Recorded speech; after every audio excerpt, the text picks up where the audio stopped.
एक दिवसीय कार्यक्रम रखा हुए कृषि एआरडीडी এবং মৎস্য দপ্তরের সহযোগিতায় এই এক দিবসীয় कार्यक्रम আয়োজন করা হয়েছে। এই कार्यक्रमे উপস্থিত आदरणीय कृषि आदरणीय मत्स्य एवं राजस्व दफ्तरेर मंत्री श्री एनसी देबबर्मा महोदय, कृषि मंत्री श्री प्रणोद सिंह महोदय, पशुपालन दफ्तरेर मंत्री शांतना चाकमा महोदय, त्रिपुरा सरकारेर एडिशनल चीफ सेक्रेटरी एस के राकेश जी, उपस्थित समस्त दफ्तरेर आधिकारिक, बैंक सह नाबार्डेर आधिकारिक, बड़ मात्रा उपस्थित आमार त्रिपुरा राज्येर आर्थिक मेरुदंडेर अग्रणी भूमिका पालन करार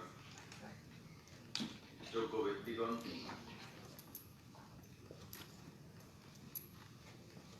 मीडिया बंधुरा,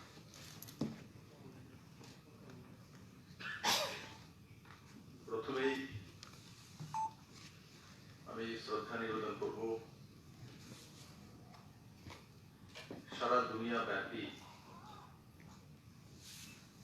যে করোনা প্রকোপে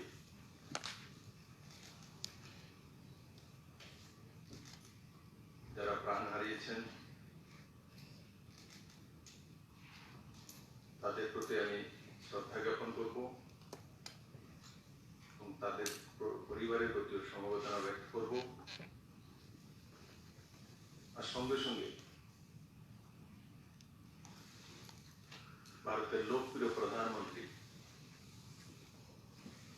শ্রী নরেন্দ্র ভাই মোদী দ্বারা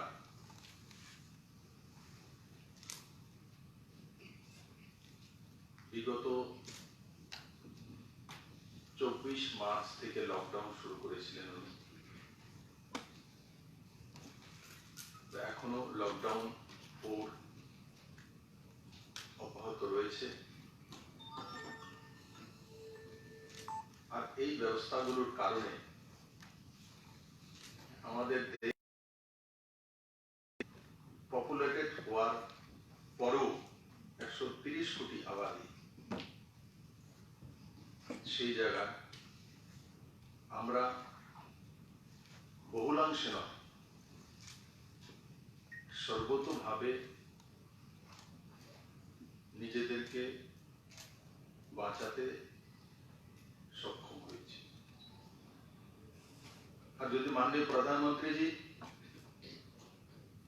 এই ব্যবস্থাগুলো সঠিকভাবে নির্দেশিত না করতেন আর আমরাই যদি সেগুলোকে না নিয়মিতকরণ করতাম তো আজকে ভারতবর্ষেরও চেহারা হয়তো বা যে উন্নতশীল দেশগুলো রয়েছে যাদের কাছে সমস্ত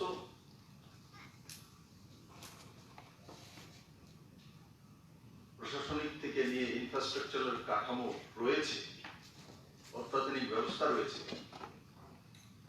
ওই দেশগুলো কিন্তু করোনার সামনে পরাজিত হয়েছে।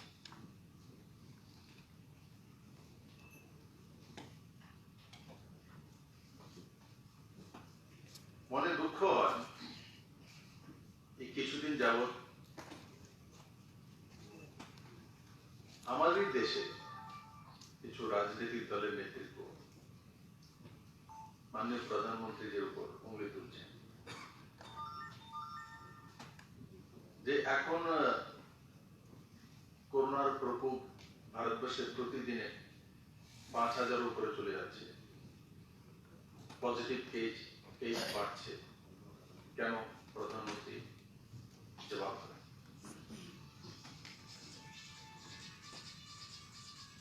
এটা WHO এর আনুমানিক সংখ্যানি বলেছে যে যখন আবাগমন বাড়বে, লোকজন এক প্রান্ত থেকে আরেক প্রান্তে যাবে, তো তার পরিসংখ্যান বাড়বে। যেমন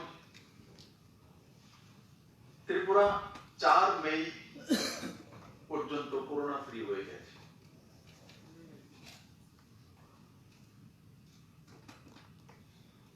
মাত্র 2 জন পজিটিভ কেস, তাও রিয়েলিস্টিক সঙ্গে।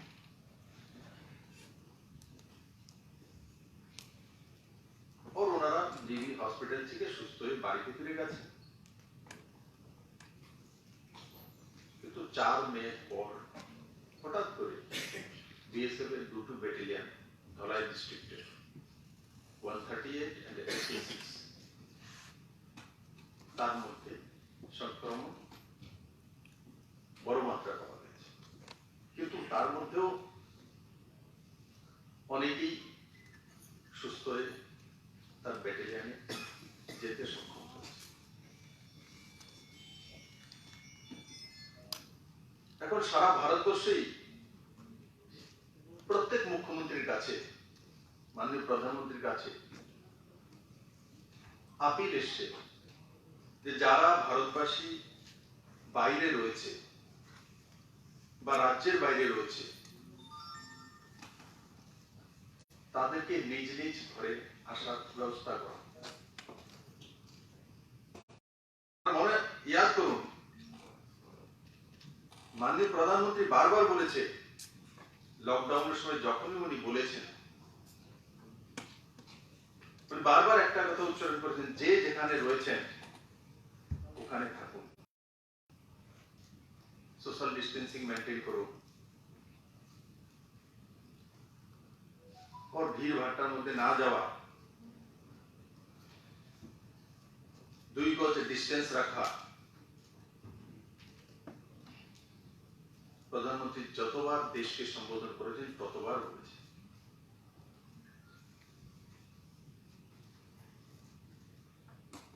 কিন্তু জনতার কাছ থেকে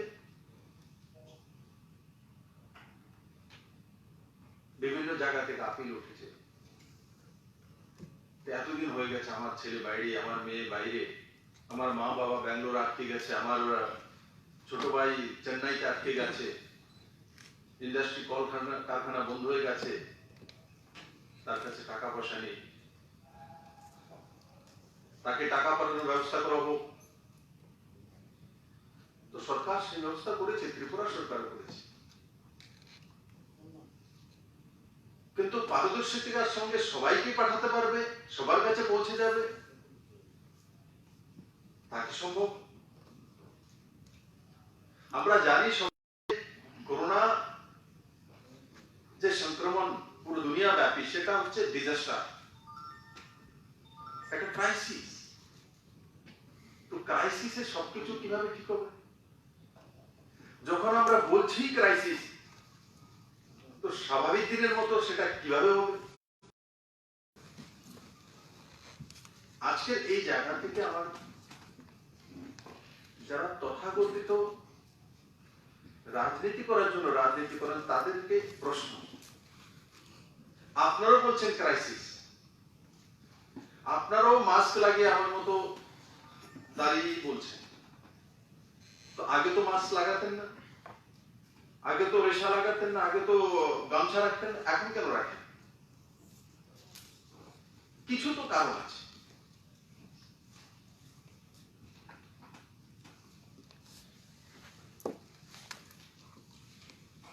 তো মাননীয় প্রধানমন্ত্রী প্রথম দিন থেকে বলেছেন, যে যেখানে আছে সে সেখানে থাকুন।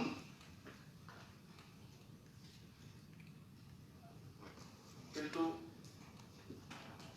বিভিন্ন কারণে আমরা সেই জায়গাতে থাকা সম্ভব হচ্ছিল না। কারণ কাজকর্ম অনেক জায়গা বন্ধ হয়ে গেছে। কি করবো বিদেশে থেকে বা রাজ্যের বাইরে থেকে? তার জন্য নিজের বাড়িতে আসার ইচ্ছে হচ্ছে। যতটা আমরা বুঝি যে কোনো সময় যখন ক্রাইসিস হয়, বাড়িতে যদি কেউ অসুস্থ হয়, তখন মন খারাপ হয়, মানসিকভাবে ভেঙে পড়ি। তখন ইচ্ছা হয় ছেলেকে একবার দেখি, সবাই একসঙ্গে থাকি। আমার খেয়াল আছে, আমি তো গ্রামের ছেলে। এখন কালবৈশাখী আসে, সাইক্লোন হয়, যেই মাত্র কালো হয়ে আকাশ হয়ে আসবে, বুঝে যায় তুফান চলছে। তো ছোটবেলায় আমাদেরকে মা নিয়ে একত্রিত এক জায়গা বলে, চলো তুফান আসছে, সবাই এক জায়গায় ঘরের মধ্যে এক ঘরে চলে আসে। তার আগে কিন্তু বলেন, কেউ হয়তো মাঠে খেলছে, কেউ হয়তো পড়াশোনা করছে, কেউ হয়তো মায়ের সঙ্গে রান্না করে। কিন্তু যখন কালো হয়ে গেছে, কালবৈশাখী আসবে, তখন মা তার ছেলেকে ডাকে, এই খেলার দরকার নেই, বাড়িতে চলে এসো, ঘরে চলে এসো। আলাদা আলাদা ঘরে নয়, এক জায়গায় এক ঘরে মার কাছে সবগুলো ছেলে মেয়েকে বসিয়ে দেয়, বাবা ওদের কিছু। মানে ক্রাইসিসের সময় কোনো কিছু যদি ঘটে, তখন আমরা একত্রিত হয়ে থাকা পছন্দ করি, যে সবাই একসঙ্গে থাকবো, দুঃখের সময় একসঙ্গেই থাকবো, যা হবে একসঙ্গে করব। এই মানসিকতাটা মানব সমাজে রয়েছে, আর তারই পরিণাম যে প্রত্যেকে বাড়িতে আসতে চাইছে। আর যখন বাড়িতে আসতে চাইছে, তখন ত্রিপুরাতে সিভিল সোসাইটিতে এখনো করোনার প্রকোপ নেই, কিন্তু চেন্নাই থেকে যে ট্রেন এসছে তার মধ্যে 4 জন পজিটিভ পাওয়া গেছে। ত্রিপুরারই তো, এখানে হয়নি সংক্রমণ, কিন্তু চেন্নাইতে হয়েছে, এসছে তো 4 জন পজিটিভ।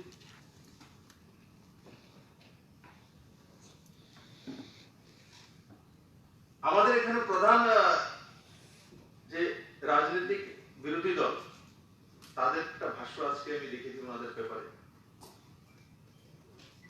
যে যারা বাইরে থেকে এসছে, যাদের স্যাম্পল নেওয়া হয়েছে, তো তাদেরকে কোয়ারেন্টাইনে রেখে তারপর ছাড়া উচিত। যদি নেগেটিভ হয় তাহলে বাড়িতে যেতে দেওয়া উচিত, আর পজিটিভ হলে হসপিটালে রাখা উচিত।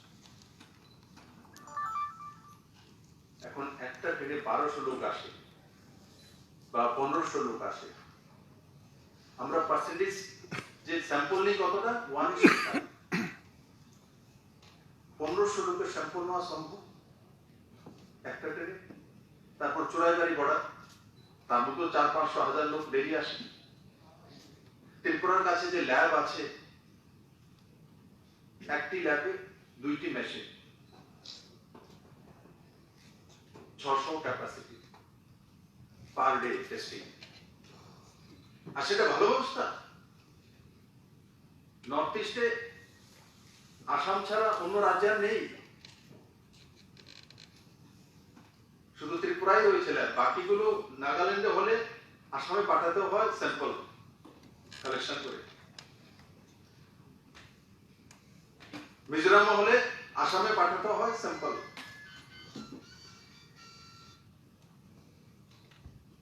ত্রিপুরাতে জিবি হসপিটালে ল্যাব রয়েছে, তার মধ্যে 2টি মেশিন রয়েছে। ক্লাব করলেও আমরা হয়তো 600 জায়গা 1200 করব, তার বেশি করা যাবে না। যদি আমরা 5:1 করি, আর পরে যাদের স্যাম্পল নেব ওনাদেরকে রেখে দিই, তো বাকি লোকরা তো বাড়িতে চলেই যাচ্ছে না, থার্মাল স্ক্যানিং করার পর ছেড়ে দিচ্ছি, সিমটম না থাকলে চলে যাচ্ছে। কিন্তু আজকাল ত্রিপুরাতে যতগুলো কেস এসিম্পটোমেটিক, মানে জ্বর নেই, কাশি নেই, আস্তমার কোনো লক্ষণ নেই, কিন্তু পজিটিভ এসেছে, এসিম্পটোমেটিক।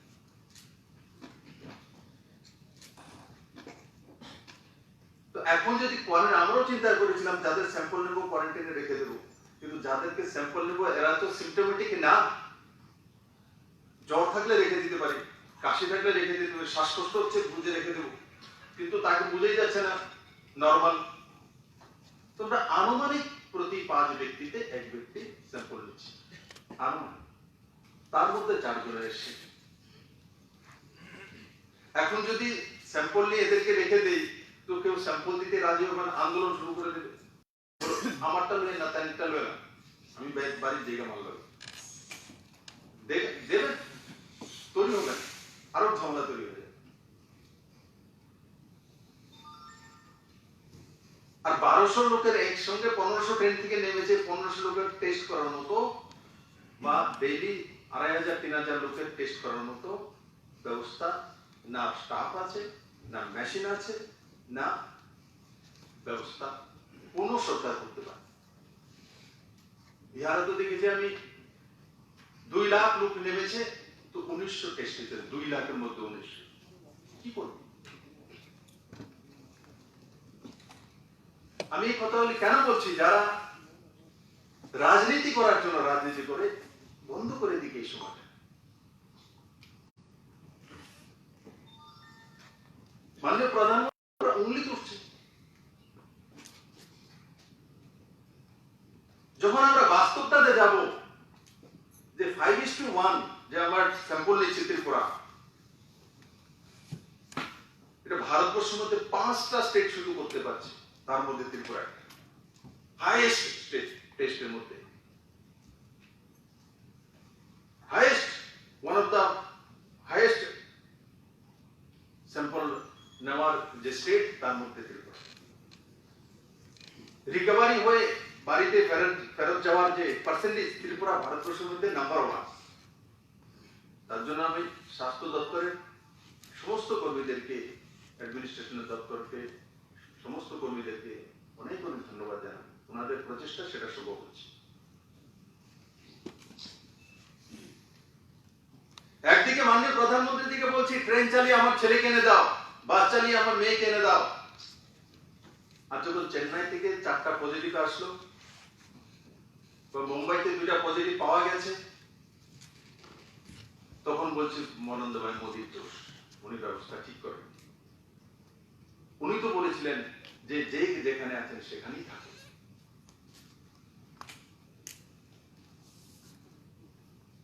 আমিও বলেছিলাম যে এই সময় বিপদ ডেকে না আনার জন্য যে যেখানে আছেন সেখানে থাকুন। লকডাউনের 3 দিনের মধ্যে তো অ্যাপ্লিকেশন চলে এসেছে, সবাই চলে আসবো, নিয়ে আসুন নিয়ে আসুন। কিন্তু যখন সমস্ত মুখ্যমন্ত্রীরা দেখলেন যে পরিবার লোক একে অপরের সঙ্গে মিলতে চাইছে, কারণ ভারতবর্ষ ইমোশনাল দেশ, এই সময় একে অপরকে দেখতে চাইছে। মা হয়তো বা জানেন, হয়তো আমার মেয়ের হয়তো হতে পারে, তবু বলছে না আমার মেয়েকে ঘরে নিয়ে আসো। মা ভয় পাচ্ছে না যে আমার মেয়ে যদি থাকে বা আমার ছেলে যদি থাকে পজিটিভ, আমারও হয়ে যেতে পারে, কারণ আমার ঘরে যখন থাকবে সোশ্যাল ডিস্টেন্সিং মেনটেন হবে না, আমারও হতে পারে। কিন্তু আমাদের মধ্যে স্নেহ, ভালোবাসা, এই দিকগুলি ভারতবাসীর মধ্যে রয়েছে, ইমোশনাল। আর তার জন্য যখন আপিল করেছি, মাননীয় প্রধানমন্ত্রী স্পেশাল ট্রেনের ব্যবস্থা করেছে, রাজ্য সরকারগুলো তার মধ্যে কাজ করছে, বিভিন্ন বাসের মাধ্যমে, বিভিন্ন বাহনের মাধ্যমে ইন্টারস্টেট থেকে লোক আসছে যাচ্ছে। তো স্বাভাবিকভাবে চেন্নাইয়ের যে সংক্রমণ ত্রিপুরাতে চলে আসছে, আবার অন্য স্টেট থেকে ওই স্টেটে যাবে। আমরা আগেই জানি ট্রাভেল হিস্ট্রি থাকলেই করোনার আগমন হয়। তার জন্য বলা হচ্ছে বাড়িতে বসে থাকো, সোশ্যাল ডিস্টেন্সিং মেনটেন করো।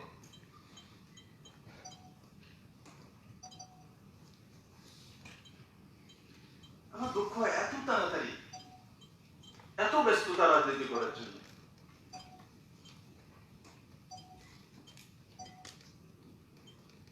এই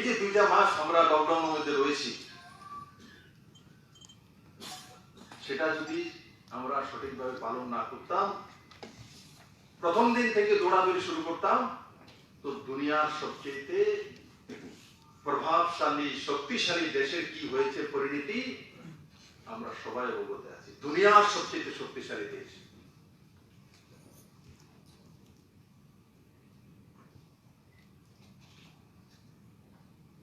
আমরা ভারতবাসী জীবনে নরেন্দ্র ভাই মোদীর যে রাষ্ট্র চিন্তনের বা রাষ্ট্র পরিচালনার যে পরিভাষা উনি দুনিয়ার সামনে তুলে ধরেছেন, তার অদ্বিতীয় ভবিষ্যৎ হবে কিনা সন্দেহ।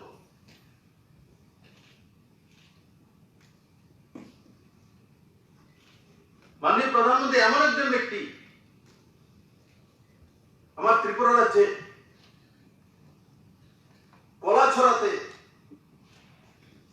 প্রাথমিক হেলথ সেন্টারে 442 জন লোক জ্বর বা কাশির কারণে অ্যাডমিট হয়েছিল লাস্ট 14 দিনে।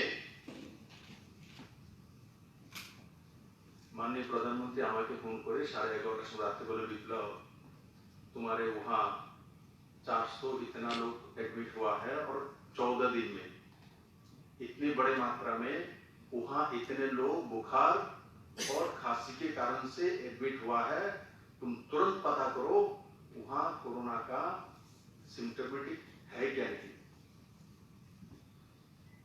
কোনদিন ত্রিপুরা মানুষ কল্পনা করেছিল যে কলাম ছড়ার কথাও প্রধানমন্ত্রী বলবে ফোন করে? আরে কোন রাজ্যের বিষয়ে ডেটা দিতেই তো প্রধানমন্ত্রীর কাছে মানে তার ব্যবস্থার সময় থাকে না। উনি কলাছড়াতে প্রাথমিক হেলথ সেন্টার, আমার ত্রিপুরাতে 116টা প্রাথমিক হেলথ সেন্টার রয়েছে, তার মধ্যে খুঁজে সাউথ ডিস্ট্রিক্টের কলাছড়াতে প্রাথমিক হেলথ সেন্টারে হয়েছে, তার ডেটা বলছে মাননীয় প্রধানমন্ত্রী নরেন্দ্র ভাই মোদী। আমাদের ভাগ্য ভালো এই ধরনের প্রধানমন্ত্রী আজকে আমরা পেয়েছি। তার কারণে আজকে আমরা এখানে দাঁড়িয়ে বিপ্লবদের দাঁড়িয়ে কথা বলছি, হয়তো আমিও করোনা সংক্রমিত হয়ে যেতাম।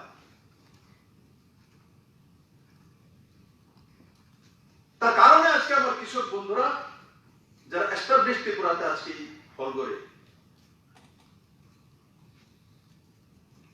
আজকে 2 মাস পর প্রথম কোন কার্যক্রমে আমি ভাগ নিচ্ছি। और যে কার্যক্রমে ভাগ নিচ্ছি আমার সবচেয়ে স্বপ্নের যে সদাগর যারা আছে তাদের সামনে তাদের মুখ দর্শন করার জন্য এসেছি।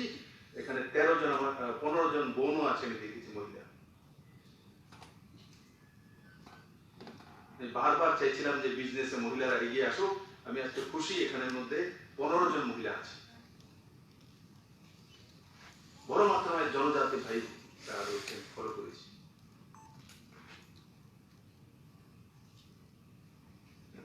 ভারত কৃষি প্রধান দেশ,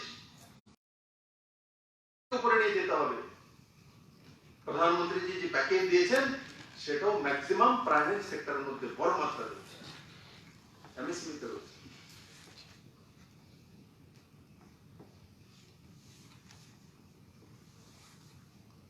আজকে সেই প্রধানমন্ত্রীর বিষয়ে প্রশ্ন তুলছে কেন 5000 হয়ে গেল দিল্লিতে সংক্রমণ।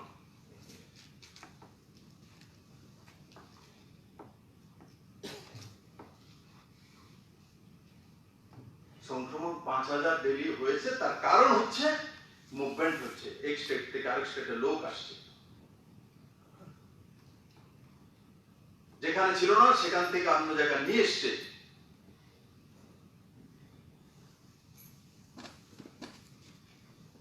একদিকে আমার পরিবারের লোক আসতে হবে, তাদেরকে চাকরিও দিতে হবে, তাদেরকে রোজগারও দিতে হবে, তাদেরকে সুরক্ষিত রাখতে হবে।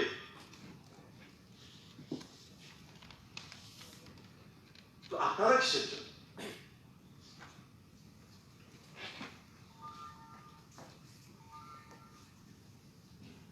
আপনারা শুধু বক্তব্য রাখার জন্য, আর কোনো দায়িত্ব নেই।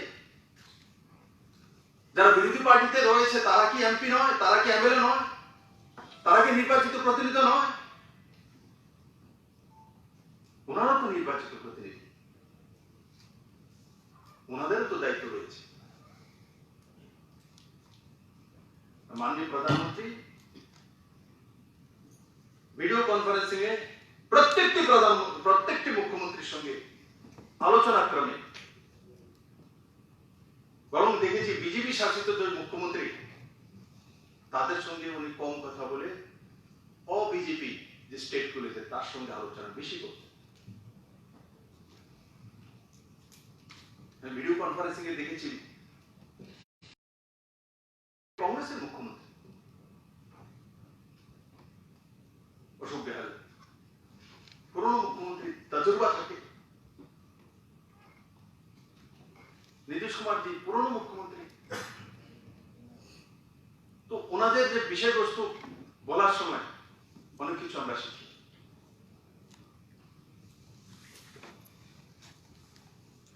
বিভিন্ন মুখ্যমন্ত্রীর কাছ থেকে যে তথ্যগুলো আসে তার উপরে আলোচনা পর্যালোচনা করে মাননীয় প্রধানমন্ত্রীজি রাষ্ট্রহিতে যেটা করা সেটাই সিদ্ধান্ত করেছেন। আর সর্বোপরি ভারত ইমোশনাল দেশ, যেটা আমি বলেছি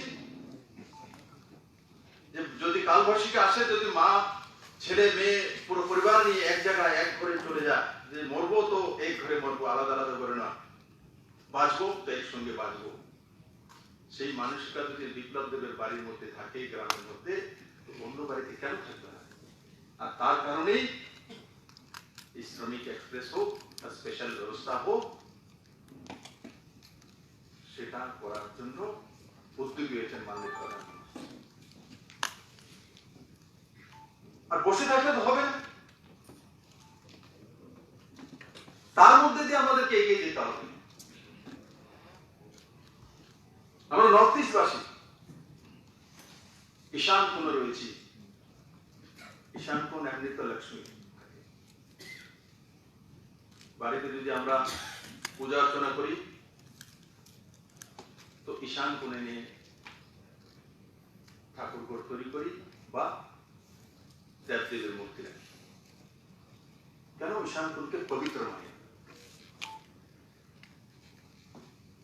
আর এই করোনার প্রকোপ প্রমাণিত হয়েছে নর্থ ইস্টের রাজ্যগুলি সবচেয়ে কম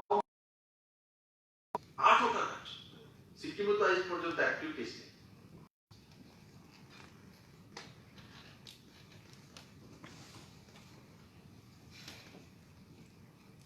নর্থ ইস্টে যেটাই হয়েছে ট্রাভেল হিস্ট্রির কারণে হয়েছে।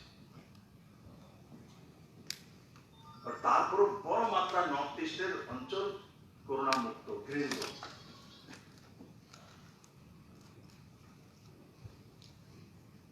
তার জন্য ত্রিপুরাকে এগিয়ে নিতে যেতে হবে, বসে থাকবো। বিগত 2 মাসে তোলার জন্যই আজকে এই তারিখ।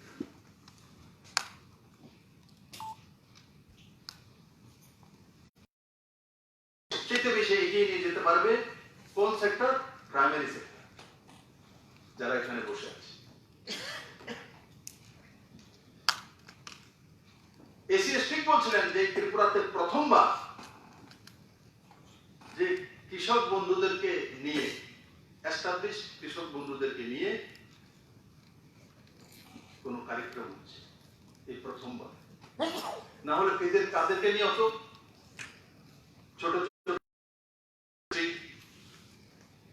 তাদেরকে। আজকে ত্রিপুরা সেই জায়গা পৌঁছেছে, ইন্ডাস্ট্রিও নিয়ে বসি, আর সঙ্গে সঙ্গে আমার কৃষক বন্ধুদেরকে। কালকে মাননীয় প্রধানমন্ত্রী যে আরেকটু উপহার দিয়েছে,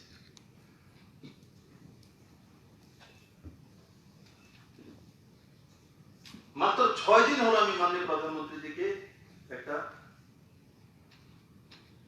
পত্র পাঠিয়েছি, মাত্র 6 দিন, আজকে 7 দিন হলো।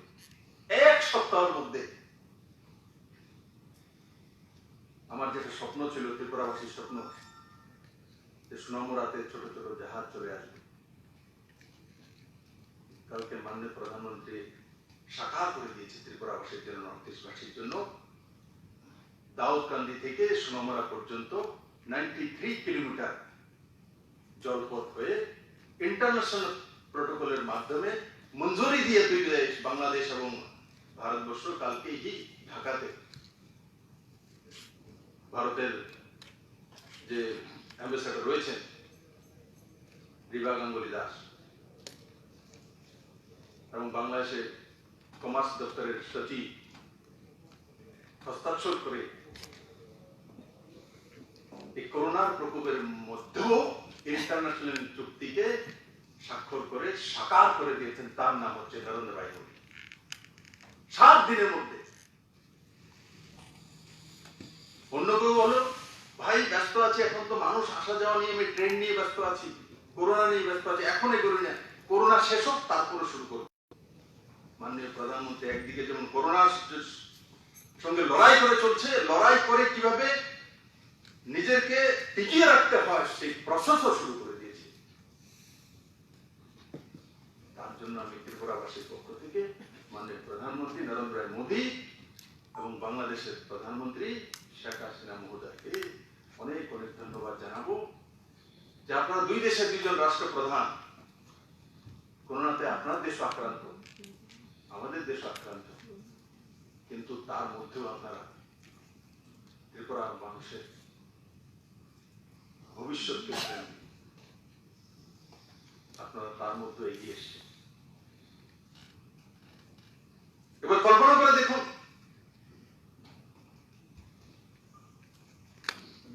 যখন সোনামুড়াতে ছোট ছোট জাহাজ চলে আসবে, তখন ত্রিপুরার আর্থিক ক্ষেত্রে কতটা পরিবর্তন আসবে। আপনার ভবিষ্যৎ প্রজন্মের আর্থিক মাপকাঠি কোথায় যাবে? কিছু লোক আছে আরে বিপ্লব করতে নেই করে স্বপ্ন দেখা, যে স্বপ্ন দেখে সেই স্বপ্নকে সাকার করার মতো মানসিকতা রাখে। যে স্বপ্নই দেখে না সে কোনোদিনই বাস্তবে সাকারও করতে পারে। স্বপ্ন দেখেছিলাম যে এখানে সোনামুড়াতে জাহাজ আসবে, ছোট জাহাজ, ছোট শিপ, আজকে তার সাকার করেছি, হস্তাক্ষর করেছি। এখন ড্রেসিং হওয়ার পরেই টেম্পোরারি জেটি তৈরি হবে, সোনামুড়াতে জাহাজ চলে আসবে।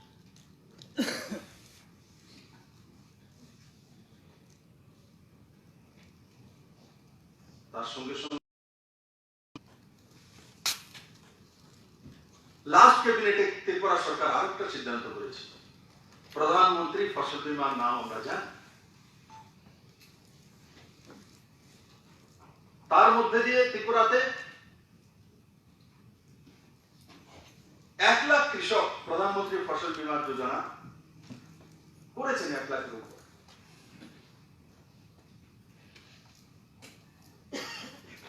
তাতে লাভ কি? তাতে লাভ হয় কৃষকদের খেতি বা জমি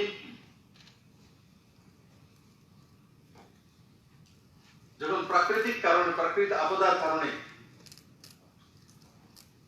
বিধ্বংস হয়ে যায়, তখন ইন্স্যুরেন্স কোম্পানি থেকে আমরা টাকা পাই। কেমন? ধান খেতে প্রতি কানিতে প্রায় 10,000 টাকার মতো পেয়ে যায়। কিস্তি কত? 400 টাকা। 400 টাকার বদলে কত?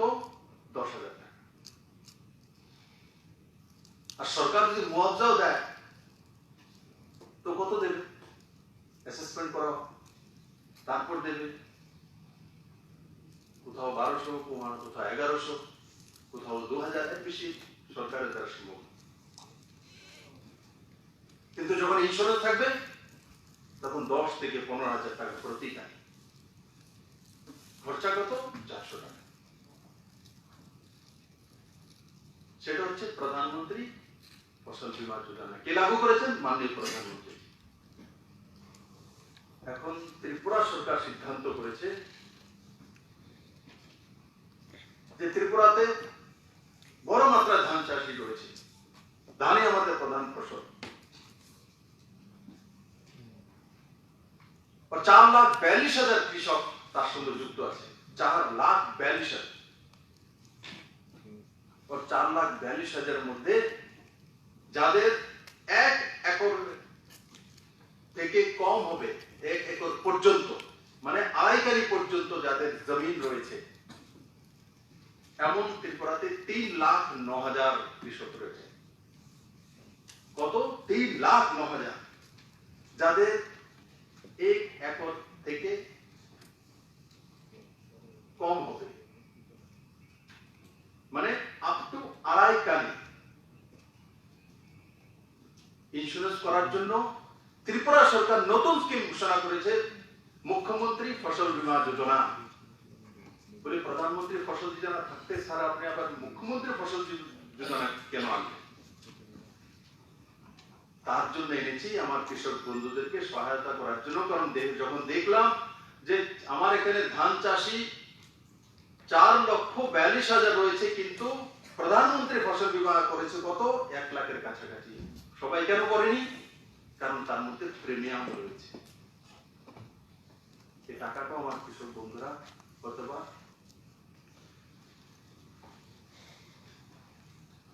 সঞ্চিত করতে পারছেন। তার জন্য মুখ্যমন্ত্রী ফসল বীমা যোজনা নিয়ে এসেছি।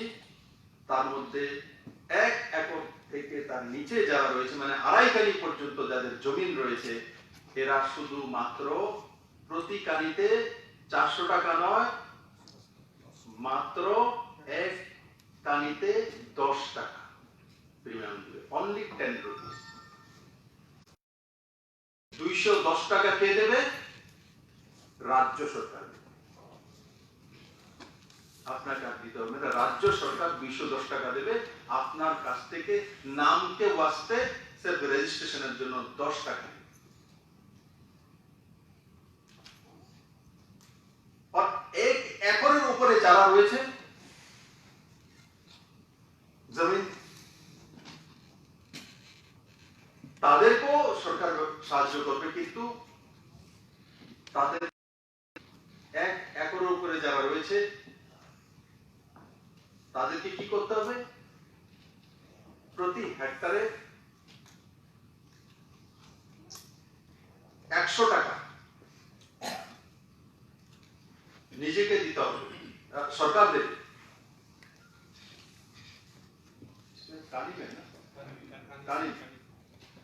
কানিতে যাদের 1 একর মানে আড়াইকানির উপরে জমি রয়েছে, আড়াইকানির উপরে যাদের জমি রয়েছে, মানে বড় কৃষক, তো প্রতি কানিতে তাকে দিতে হবে 100 টাকা, সরকার দেবে 210 টাকা।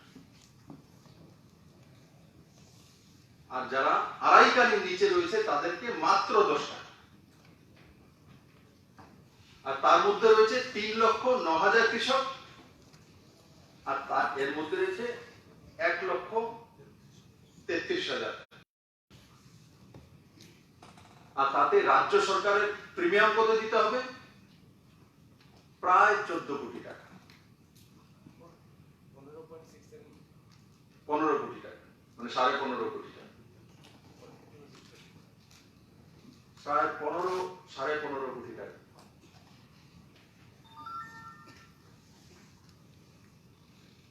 তো কেন করেছে?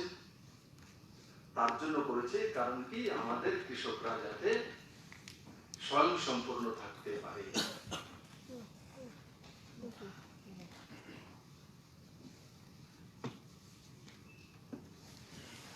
বড় মাত্রায় অর্গানিক খেতি করার জন্য ত্রিপুরা সরকার উদ্যোগ নিয়েছে। 9,000 হেক্টর জমিকে আগেই আইডেন্টিফাই করেছে, আর পরবর্তী সময়ে আরো 15,000 হেক্টর।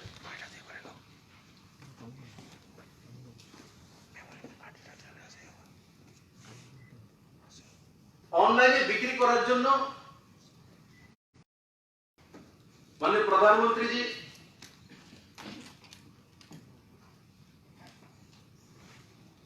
ই-নমো অনলাইনে ওয়েবসাইট তৈরি করে দিয়েছে। আপনি ত্রিপুরাতে যে কোনো প্রান্তে বসে ওই সাইটের মাধ্যমে আপনি দুনিয়ার যে কোনো দেশে আপনার কৃষিজাত পণ্য বিক্রি করতে পারেন। কেউ কল্পনা করেছে আমার কৃষক বন্ধুরা শুধু ধর্মনগর থেকে আগরতলা বিক্রি করবে তার জন্য ঢাক ঢোল কাশি বাজাতে হতো। হোলসেলার কে আছে, কোন গাড়ি দিয়ে নেবে, কার সঙ্গে কথা বলতে হবে, কোন নেতার কাছে যেতে হবে, কোন অফিসারের সঙ্গে দেখা করতে হবে, এখন এগুলো কোনো কিছু নেই। ই নামা অ্যাপে চলে যাবে তো আপনি বিশ্বের যে কোনো জায়গাতে আপনার উৎপাদিত ফসল বিক্রি হতে পারে, আপনি আপনার কাস্টমার পেয়ে যাবেন। এখানে যারা বসে আছে এরা 2 বছর আগে কোনোদিন কল্পনা করেছিল যে এটা হতে পারে? কারোর কল্পনা। আজকে সেমিনার কিসের জন্য? কৃষকদের ইনকাম দুগুনা করার জন্য। তার জন্য অ্যানিমেল হাজবেন্ডারি থেকে কি কি হচ্ছে, মানে এআরডিডি থেকে মাননীয় মন্ত্রী মহোদয় আপনাদের সামনে উপস্থাপনা করেছেন। এগ্রিকালচারের মাধ্যমে কি কি করছেন সংক্ষিপ্ত ভাবে প্রণজিৎ সিংহ রায় মহোদয় মাননীয় মন্ত্রী আপনাদের সামনে তুলে ধরেছেন। आदरणीय एनसी देवबर्मा महोदय বৈশ্বিক স্থিতি নিয়ে রাজ্যের লক্ষ্য কি ছোট কম ভাষাতে প্রস্তুত করতে সক্ষম।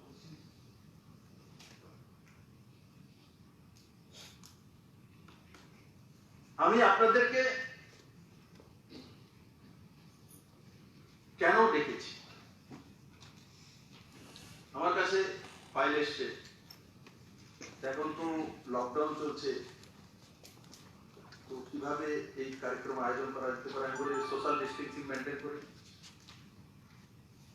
যদি সর্বদলীয় মিটিং করেছি আমি সোশ্যাল ডিস্টেন্সিং মেনটেন করে, সেখানেও তো বড় মাত্রা লোক এসেছিল।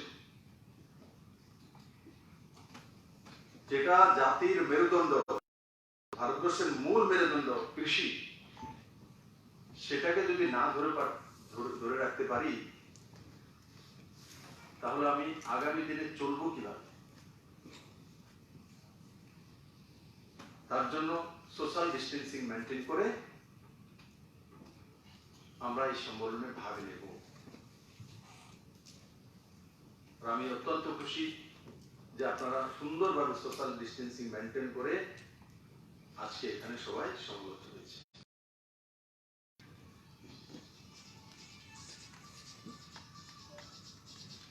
এখানে ফুল ব্যবসায়ী এসেছে, তার জন্য রাজ্য সরকার বিভিন্ন বিদেশি ফুল লাগানোর জন্য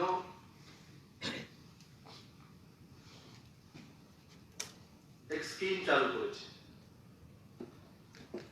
তাতে ঘরে বসে নিজের খেতিতে ফুল নিজের গ্রামের মধ্যে মিনিমাম 8,000 টাকা রোজগার করা যেতে পারে, 8,000 রুপিস পার মান্থ। এমন 150টা প্রকল্প ত্রিপুরাতে এবার দেওয়া হবে। কৃষকদের জন্য এমন প্রকল্প রয়েছে যেটাতে 9.5 লাখ টাকা পর্যন্ত রাজ্য সরকার কৃষি দপ্তর ক্লাস্টারের মাধ্যমে দেওয়ার ব্যবস্থা করেছেন। কাকে? বিভিন্ন কৃষির যে গ্রুপ তৈরি করে, এটা এসএসজি গ্রুপ হোক আর কৃষি ফার্মিং এর কিছু নতুন নতুন গ্রুপ তৈরি করা হয়েছে ভারত সরকারের দিশা নির্দেশিকা অনুসারে। ক্লাস্টারে কৃষিজাত পণ্য তৈরি করা, প্রোডাকশন করা ও তাকে বাজারজাত করা।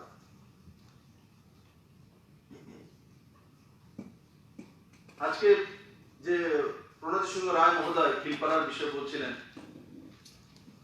যে প্রতি মাসে উনি এত লক্ষ টাকা রোজগার করছেন। রুদ্রসাগরে যখন হাঁস দেবো বলেছি, বিপ্লব দেব হাঁস দিব ডিম পারবো কি জানি করেন, আনএক্সপিরিয়েন্স মুখ্যমন্ত্রী এই কারণে বুঝলেন। কম বুঝিটা ভালো, বেশি বুঝলে কি বিপদ হয় আমি দিই।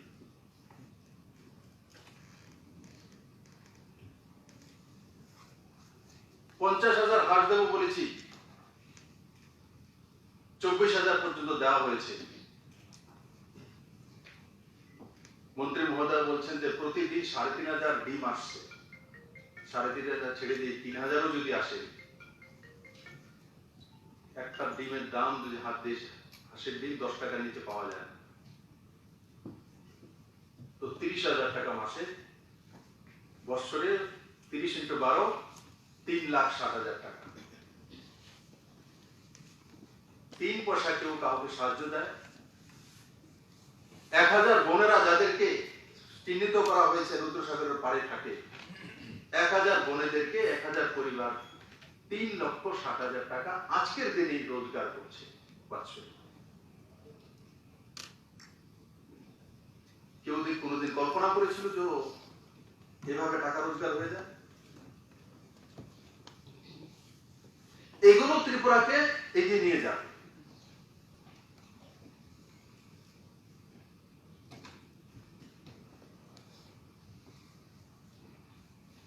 এখানে ফুল ব্যবসায়ী কারা আছে, যে ফুলের চাষ করে কেউ আছে কি? এসছে? নাম কি? বাড়ি কোন জায়গা? বাড়ি উদয়পুর গঙ্গাছড়া। গঙ্গাছড়া তো আমার বাড়ির পেছনে। ফুলের চাষ করো? কি কি ফুল আছে? আমার কাছে মেরিগোল্ড আছে, গেরুলাক্স আর রজনীগন্ধা। আচ্ছা, আমার বাড়িও জামজুড়িতে। আমি কোনোদিন ওখানে রজনীগন্ধা তো আমিও লাগিয়েছি, কিন্তু গেরুলাক্স না? হ্যাঁ, গেরুলাক্স। গেরুলাক্স নাম শুনিনি কখনো। এখন পৌঁছে গেছে গঙ্গাছড়াতে। ভালো হয় এখানে। হ্যাঁ, ভালোই হয় ফলন। ভালো ফলন হয়। কতখানি জায়গার মধ্যে করো? টোটাল 2.5 কানি। 2.5 কানি। এখন একটা কথা জিজ্ঞাসা করলে বলবে তো? বলবো স্যার। মাসিক ইনকাম কত হয়? গোয়ার মিলে 20,000 টাকা হয়। उनके लिए एक हाथ ताली दीजिए। কত বছর যাবত করছো? 6 বছর। 6 বছর যাবত করছে। এই প্রথমবার হয়তো মুখ্যমন্ত্রীর সামনে এসে, এই প্রথমবারই না? হ্যাঁ স্যার। অনেক আগে আসা উচিত ছিল। এটাই আমাদের দুর্ভাগ্য। 6 বছর যাবত সে ফুলের চাষ করছে, তাকে যদি আজ থেকে 5 বছর আগে কোনো মুখ্যমন্ত্রী বের করে নিত বা কোনো মন্ত্রী বের করে নিত, এ রাজ্যে 20,000 টাকা ইনকাম করতো পাক্কা।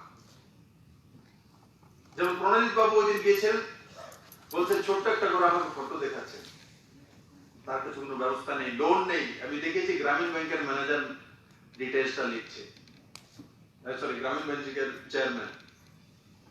लिखा है ना आपने? मैं देखता हूं कौन लिख रहा है कौन नहीं लिख रहा है। सबसे पहले और भी लिखा है, सबसे पहले उन्होंने लिखा और मैंने तुरंत इसको देख लिया और मैं पूछने वाला था उनको बाद में, बोले आप गए कि नहीं आपका बैंक? तो जे व्यक्ति स्वयंवर কাজ করছে, যে স্বয়ংসম্পূর্ণ, তাকে খুঁজে বের করে ব্যাংকের উচিত লোন দেওয়া। বলে তুমি 2.5 কানির জায়গা কিভাবে আরো বেশি ফুল করতে পারো, জারবেরা কিভাবে লাগাতে পারো, বা অন্য কোনো ফুলের ব্যবস্থা কিভাবে করতে পারো, তার ব্যবস্থা করে দেওয়া। যে স্কিমগুলো আমি বললাম, একটা স্কিম আমাদের 150 স্কিম, 150টা ক্লাস্টারে দেবো আমরা। প্রণজিৎ বাবু নিশ্চিত জানেন, ডাইরেক্টর যারা আছে করে জানেন, তো তার লাভ উঠান।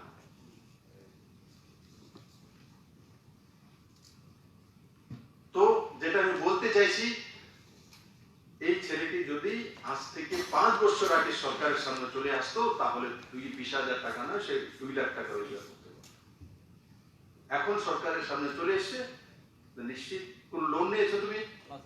তো লোনই নিয়ে দিয়ে ডিপার্টমেন্ট থেকে সাহায্য করে। ও তো জানি আমি, ও তো বললাম স্কিমে বললাম ডিপার্টমেন্ট থেকে সাহায্য করে, কিন্তু তারপরও লোন নিয়ে বড় মাত্রা সেটা করা যেতে পারে। দরকার হলে নিজের জমিন যদি নাও কিনতে পারো, পাশের জমিন বর্গাতে নিয়ে নাও, বলে এত টাকা আপনাকে দিয়ে দেবো, আপনি জমি আমাকে দিয়ে দিন, ও সেই জমির মধ্যে ব্যবসা করা। 20,000 টাকা মাসে, বছরে কত হচ্ছে? 12×24 কত? হ্যাঁ, 2,40,000 টাকা। আড়াইখানি ক্ষেতের মধ্যে ধান করলে 2,40,000 টাকা আসবে নি? জীবন আসে। আমার কাছে জমির ধান আছে, ক্ষেত আছে, মানে 15 মন 20 মন, তারপর তো আধা আপনি ছেড়ে দিন আপনার খরচা, 7 মন বা 8 মনের দাম হয়তো বা কানি খেতে গেটি।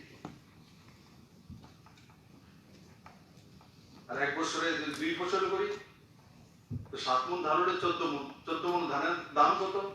এখন ঠিক আছে 18 টাকা 10 পয়সা 15 পয়সা করে আমরা এমএসপি দিচ্ছি, তার জন্য রেট বেড়েছে, না হলে তো 10 টাকা কিলো করে বিক্রি করতে হবে। এফসি এর মাধ্যমে ধান প্রকুল করার কারণে আজকে ধানের রেট বেড়েছে। হিসাব করে দেখুন কিভাবে কৃষিতে এগিয়ে নিয়ে যেতে হয়। বসো,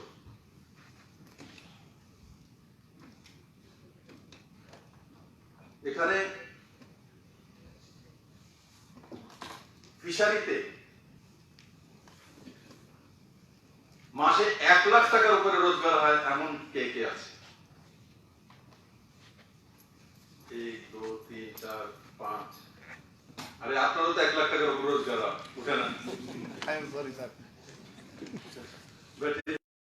बहुत सारा सार को बोलूंगा तो इनकम टैक्स मांगेगा। एसटी को इनकम टैक्स नहीं लगता।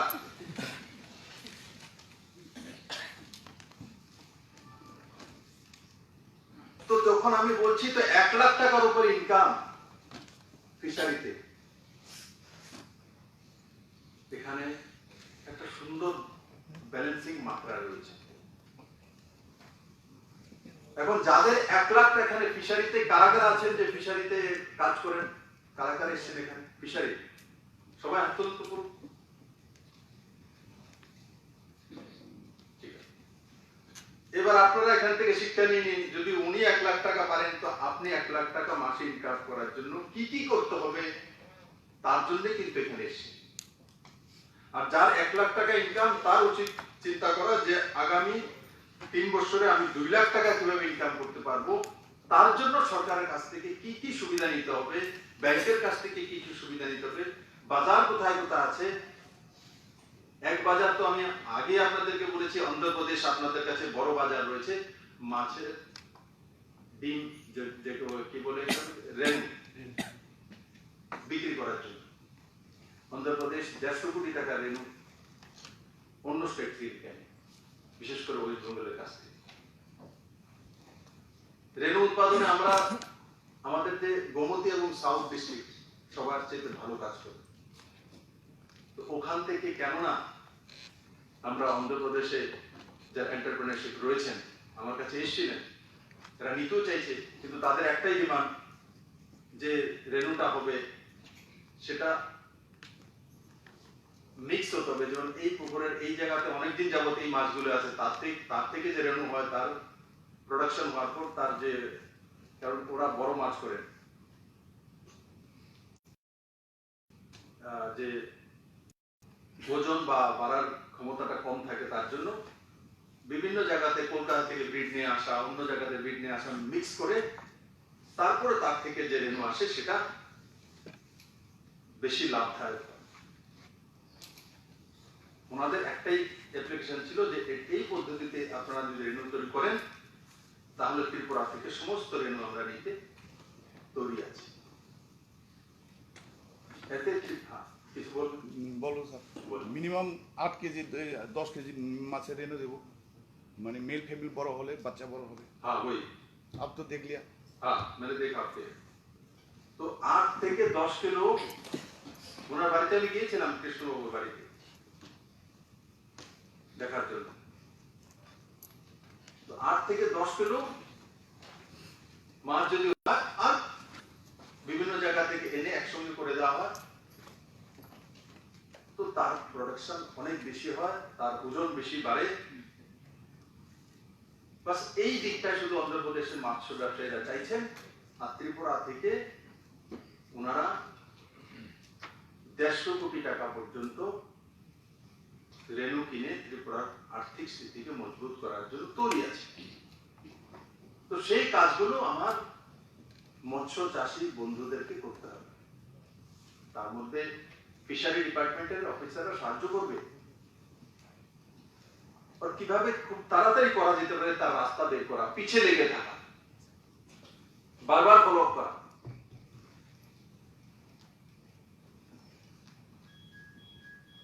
এখানে শ্রী পদ্ধতিতে ধান চাষ করে এমন চাষি কেউ আছে কি?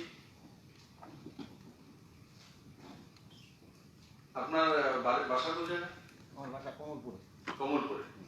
শ্রী এসআরআই পদ্ধতিতে হ্যাঁ, 2008 থেকে আমি কন্টিনিউয়াসলি 2008 থেকে কত গানি ধান খেতি করেন আপনি? এখন যদিও আমি ইন্টিগ্রেটেড ফার্মিং সিস্টেমটা ফলো করি, শুধু ধান চাষ না, সঙ্গে সবজি, মাছ চাষ, গবাদি পশু সবই আছে। তার মধ্যে ধান চাষ করি আমি 2 বছর, 2বারে ধান চাষ করি। এখন মোটামুটি 2.5 থেকে 3 টানি জায়গা। এর আগে আমি 10-12 ওখানে মধ্যে ধান করতাম, এবং কমাই লিখি ফিশারি এরিয়া বাড়াই দিয়েছি। তো এসআরআই পদ্ধতিতে প্রতি কানিতে কত ধান আসে? নিয়ার অ্যাবাউট 2 ফসলে কমপক্ষে 2টা ফসল করি। 2টা ফসলে প্রথম করি CO51, এখন যে নতুন ভ্যারাইটি একটা করি CO51, এবার কোয়াই করতেছি। আর নেক্সট যেটা করি এটা হাইব্রিড, বিএনআর আছে, চক্র আছে, এই ধরনের হাইব্রিড সিড করি। নিয়ার অ্যাবাউট 55 মন থেকে 60 মনের কাছাকাছি হয়। আর নরমাল এমনিতে ধান কত হতো? নর্মাল 15, 16, 18 এরকম হইতো কান করতে। মানে ডাবল হয়। ডাবল না হইলেও ধরেন না ঘরে 25-30 তো এসআরআইতে আরামসে হয়। যদি সিস্টেমেটিক করা যায়, চারাটা সময় মতো করা, এবং সিডবেল ভালো করা, এবং সিডলিংটাকে সুন্দরভাবে পোস্ট করা, এবং একটু পরিচর্যা করলে আরামসে হয়। কি নাম আপনার? আমার নাম পিন্টু শর্মা। বসুন। তো যারা এখানে কৃষক বন্ধু আছেন, যারা ধান চাষী, উনি তো আগে শুধু এসআরআই পদ্ধতিতে ধানই করতেন, পরবর্তী সময় উনি দেখেছেন ধানের চাইতে মাছে লাভ বেশি হয়, তার জন্য তো উঠেছেন বলে আমি মৎস্য ব্যবসা করে 1 লাখ টাকা করে রোজগার করি মাসে, উনি উঠেছিলেন দেখে। তো একদিকে লক্ষ্য এটা করুন, উনি এখন কি করছেন, ফার্মিংটাকে কিভাবে করছেন, মাল্টি ফার্মিং করছেন। শুরু করেছিলেন এসআরআই থেকে, শুরু করেছেন শ্রী পদ্ধতি থেকে, আর সেখান থেকে পৌঁছে গেছেন অ্যানিমেল হাজবেন্ডারিতে, ফিশারিতে, পিগেরিতে। তো যে কোনো একটা দিয়ে শুরু করতে হয়, তার মধ্যে পারদর্শিতা আসতে হয়। অনেকে আছে, অনেকে হয়তো ভাবছে এই সবগুলি একটা আগে গিয়ে শুরু করে দেবো, নেই কেন? যে যে ক্ষেত্রের মধ্যে আছে সেই ক্ষেত্রে প্রথম তাকে এস্টাবলিশ হতে হবে, তারপর আপনার মনের বিশ্বাস বাড়বে যে আমি তো পারি, এই ক্ষেত্রে তো 16 মন হতো, আমি তো 32 মন করেছি, যদি 32 মন করতে পারি তাহলে তো চলো ভাই, সেটা মাছের ব্যবসাটা পারবো না। তার জন্য যে যে ব্যবসার মধ্যে রয়েছেন, যে কৃষিজাত দ্রব্যের মধ্যে রয়েছেন, তার মধ্যে সর্বশ্রেষ্ঠ হওয়ার চেষ্টা করা, তারপরে এডিশনাল আপনি আপনার সঙ্গে জুড়ে যাবে।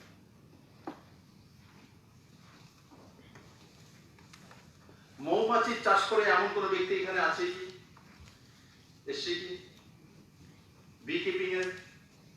নেই।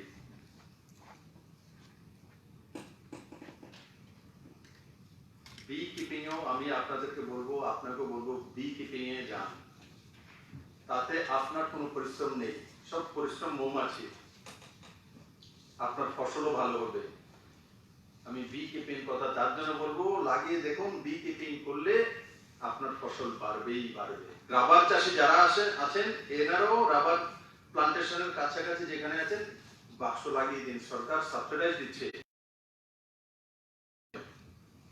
আর বি কিপিং এ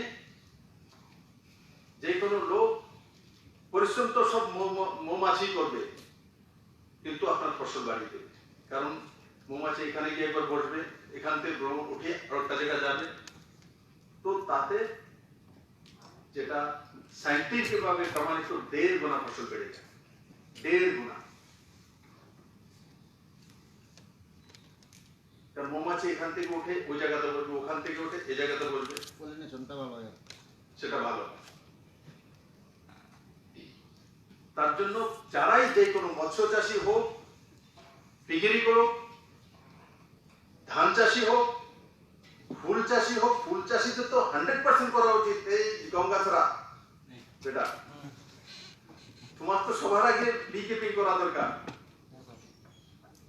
और খাদি গ্রাম উদ্যোগের মাধ্যমে দেওয়া হচ্ছে এসসি এসটি,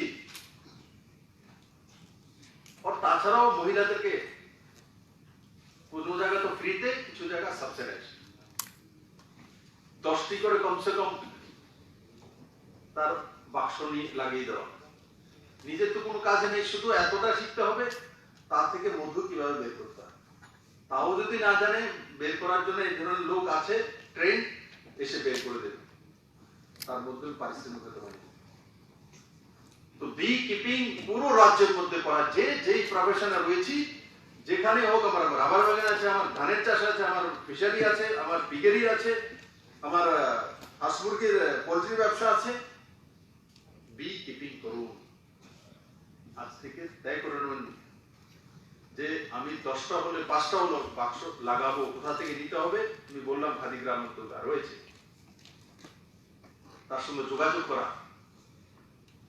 আপনার কমসে কম ঈদের, ক্রিসমাসের ও দুর্গা পূজার সময় পরিবারের জন্য শার্ট প্যান্ট জিনিসপত্র যে কিনতে হয়, তার খরচা চলে আসবে 50,000 টাকা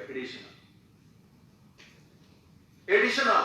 আপনি মনে রাখুন, ব্যাংকে টাকা রাখতে হবে না। আমরা কি করি, না হলে ঈদের জন্য শার্ট প্যান্ট কিনতে হবে, ঈদের খরচা ব্যাংকে আগে রেখে যান। দুর্গা পূজার সময় ছেলে মেয়ে নিজেদের কাপড় চোপড় কিনতে হবে, তার জন্য রেখে দিতে হবে, দরকার নেই। আপনি 10টা বাক্স লাগিয়ে দিন, 20টা বাক্স লাগিয়ে দিন, তো আপনি বছরে আপনার কাছে 50,000 টাকা আপনার অ্যাকাউন্টে, তার কোনো পরিশ্রম নেই।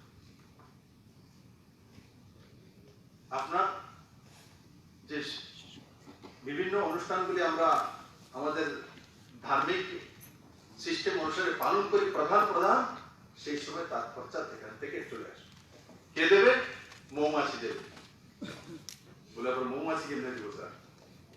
মৌমাছি তো দেবে, কোনো কাজে নেই, আপনাকে কিছু করতে হবে, শুধু কালেকশন করতে হবে। সারা ত্রিপুরা আপনারা যদি শুরু করে দেন, দেখবেন যে আজ থেকে 5 বছর পরে যখন আমি ত্রিপুরা ঘুরবো, ওদের প্রত্যেক বাড়িতে 10টা 5টা করে বাক্স থাকবে।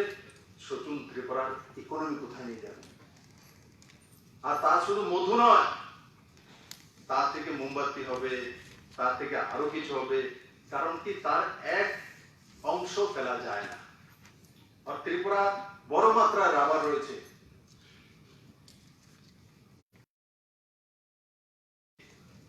যে মধু কালেকশন বা ফুল থেকে যে কালেকশন করে আনে, তারপর যে মধু তৈরি হয়, সেটা ভ্যালু সবচেয়ে বেশি। তার জন্য রাবার বাগান মধ্যে যেই মনে করুন মৌমাছি 5 কিলোমিটার পর্যন্ত আমার মনে যায়, তার এরিয়া 5 কিলোমিটার পর্যন্ত। যদি আপনার বাগান 2-3 কিলোমিটার মধ্যেও হয়, বা তার পাশে আরো লোকের বাগান রয়েছে, তার মধ্যে বি কিপিং আপনি করুন। ভ্যালু সবচেয়ে, মূল্য অনেক বেশি, 5 গুণা 6 গুণা প্রতি লিটার যে শহদ বা হানি বা মধু আছে। যদি কত লিটার আছে এখন বাজারে? 5 লিটার কেউ জানে? 1000 টাকা। হ্যাঁ, 400 টাকা। 400 টাকা। আর যদি রাবার থেকে, রাবার বাগানের মধ্যেই হয়, তো তাহলে তার মেডিসিনাল ভ্যালু এত বেশি, 400 বদলে এটা 4000 টাকা।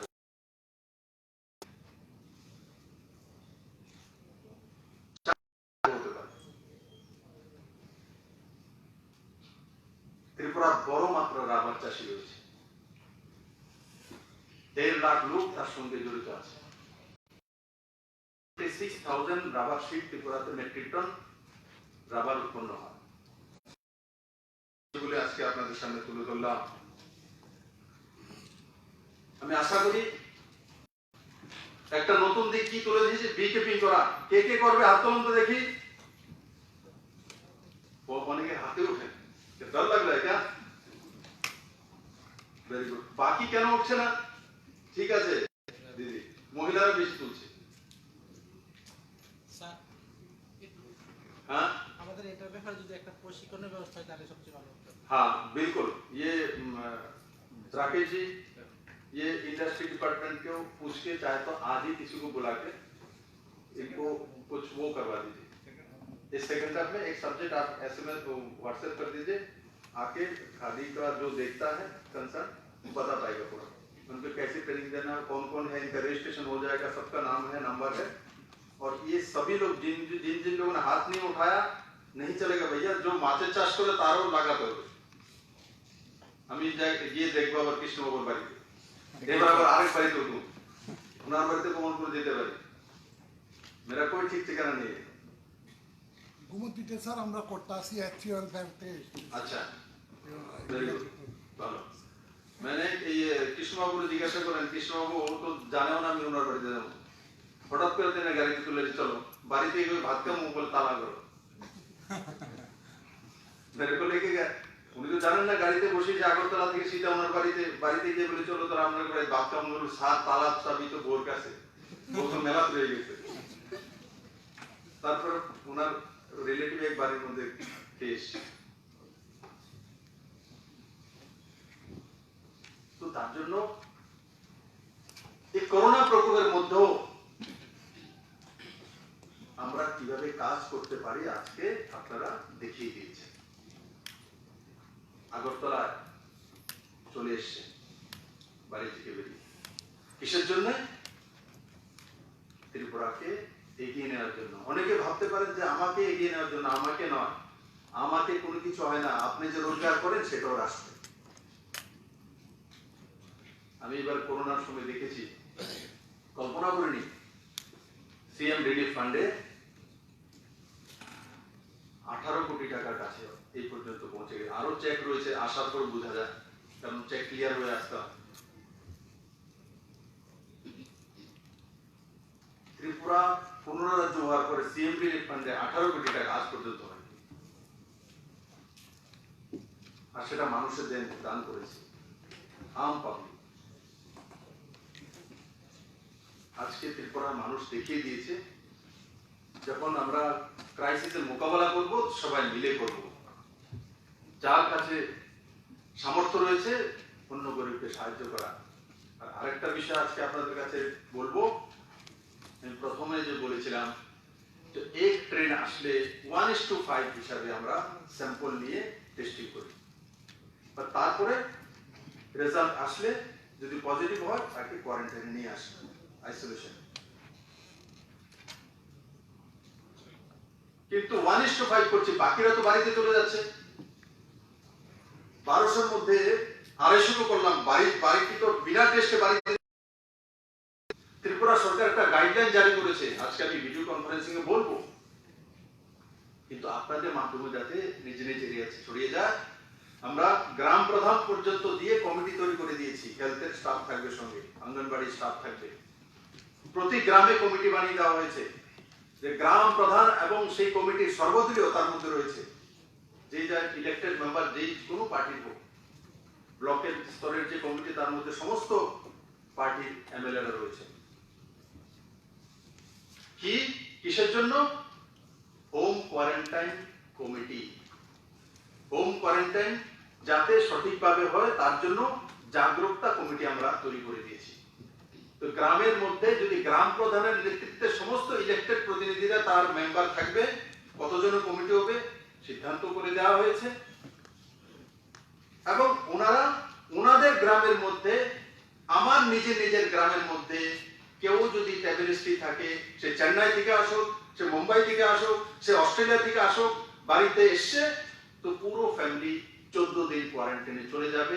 গ্রামবাসীর দায়িত্ব দেখা যাতে ওই পরিবারের লোক বাড়ি থেকে না বেরোয়, তবেই করোনা মুক্ত ত্রিপুরা হয়ে যাবে। আর আমার পূর্ণ বিশ্বাস ত্রিপুরাবাসী সেটা করতে 100% সক্ষম হবে। নিজের গ্রাম সুরক্ষিত তো ত্রিপুরা সুরক্ষিত। স্যার আমি কি কথা বলবো? বলুন। আচ্ছা, স্যার আমার বাড়ি উদয়পুর কাউন্সিলর, আমি উদয়পুর রেল স্টেশন পাশাপাশি আমি হাসের পেশায় করছি। আর তোমার নাম কি বেটা? মহরম আলী বুদ্দা। মহরম আলী পুড্ডা। হ্যাঁ। আচ্ছা, এবং আমি বাংলাদেশের সিস্টেমের সেই বই ট্যাংরা পাতা এগুলো করার বিশেষ করতেছি টেঙ্গি করছি অলরেডি। হ্যাঁ, আমি কারেন্টের লেগে পারতাছি না, আমি আপনাদের দুর্বল কারণে পারতাছি। তো করেন না তুমি কল এই যে আমার ঘরে সবাই ঘরে কারণ আছে, আমার ঘরে কোনো কারণ নাই। আমি পাঁচার দিলে অনেক কষ্ট হয়ে থাকতে, অনেক কষ্ট হয়েছে। कर दें ये उसको बिजली का लिख दीजिए। এবং আমি 25 তারিখ 5000 বাচ্চা ডেলিভারি দিব, 29 তারিখ 5000, প্রতি সপ্তাহে আমি 5000 বাচ্চা ডেলিভারি দিই হাসে ত্রিপুরাতে। दिए दो बेटा, तुम्हारे सब राज्य अभी तो देखकर इसे नाम लिखकर राकेश जी नाम लिख लीजिए, इसको जो जो हेल्प लगे। और ग्रामीण बैंक के चेयरमैन यहाँ बैठे हैं, आप उनसे मिलिए, उसको कैसे लोन देके क्या क्या मदद कर सकते हैं, उसको बड़ा बिजनेसमैन बनाइए। স্যার আমি বাংলাদেশে সপ্তাহ দুবার তিনবার আমি আগে যেতাম, আমার কাছে 5 টাকা ছিল। আমি সেই করে টেঙ্গা থেকে করে ট্রেনিং দিয়েছি। বাংলাদেশে আমাদের দেশে শিং মাছের কেজি 600 থেকে 700 টাকা, বাংলাদেশে 200 থেকে 250 টাকা। আমাদের দেশে 1 কেজি ট্যাংরা মাছ 1000 থেকে 1200 টাকা, বাংলাদেশে 400 থেকে 500 টাকা। মানে বাংলাদেশের টাকা একটা হাঁস, আমাদের দেশে হাঁসা হলে 400 থেকে 700 টাকা, বাংলাদেশে 200 থেকে 250 টাকা। তো আমি সবগুলো অনেক ট্রেনিং দিয়ে আমি মানে পুরা পরিবর্তন হয়েছি। এই কারণে আমি আমাদের দেশে সেইভাবে পরিবর্তন চাই। আমি এটা নিয়ে কোনো সুযোগ সুবিধা পাই না। আমি না বাড়ালেও অনেকে প্রোগ্রামে দিচ্ছি, এমন বড় বড় প্রোগ্রামে আমার কোনো হেল্প দিচ্ছে না। তো এই আমাদের উদয়পুর পাশে ব্যাংকের ম্যানেজার দিকা ও কিছু লাগতো না, তোমার আমি 1000 টাকা তোমাদের জায়গা নেই 5 বছর লেগে লিস্ট নিয়া বন্ধক দেওয়া লাগবে না এক্ষণে বেটা, এক্ষণে যে প্রধানমন্ত্রী যে স্কিম চালু করছে, এই যে 20 লক্ষ কোটি টাকা দিয়েছে, তার মধ্যে বিনা গ্যারান্টি লোন দেওয়ার ব্যবস্থা আছে। শুধু তোমার এটা তো ছোট এক ধরনের ইন্ডাস্ট্রি, তো তার মধ্যে তো স্কিমই রয়েছে, বিভিন্ন সুবিধা রয়েছে, বিভিন্ন স্কিম। আর তুমি চিন্তা মত করো, তুমি আমার সাথে তোমার কাম হয়ে যায়। বিদ্যুতের লাইন অলরেডি প্রসেস আছে।